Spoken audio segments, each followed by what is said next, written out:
Operation टायगरसाठी 12 मंत्र्यांवरची जबाबदारी एकनाथ शिंदेने दिलेली आहे, असं प्रताप सरनाईक यांनी सांगितलं. आणि यासंदर्भातलं मार्गदर्शन स्वतः एकनाथ शिंदे यांनी करतात.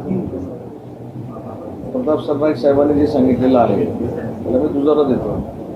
साहेब, तिसरा टप्पा ऑपरेशन टायगर, तिसरा टप्पा राजापूर बघायला मिळेल का? सगळ्याच तालुक्यामध्ये बघायला मिळेल. फक्त राजापूर नाही, राजापूर, लांजा, संगमेश्वर, रत्नागिरी, गुहागर, चिपळूण, दापोली, मंडणगड, खेड. खरं तर आपण बघितलं असाल की ऑपरेशन टायगरचं नाव दिलंय, परंतु ऑपरेशन गद्दारी आहे. कारण त्यांना ते आज गेले नाहीत, त्यांना आता पुन्हा गद्दारी करण्यासाठी गद्दार झालेले लोक भाग पाडतात. आज खरं तर दुर्दैवाने संतोष देशमुखांचा हत्या होऊन आज 70-80 दिवस झाले, त्याचा आरोपी सापडत नाही. आज आपण बघितलं की राज्यातील कृषी मंत्री शेतकऱ्यांना भिकारी म्हणतायत. आज अशा सगळ्या गोष्टी, आज खरं तर राज्यामध्ये महायुती सरकारमध्ये देवेंद्र फडणवीस, एकनाथ शिंदे आणि अजित पवारांचे पंख दिवसेंदिवस छाटत आहेत.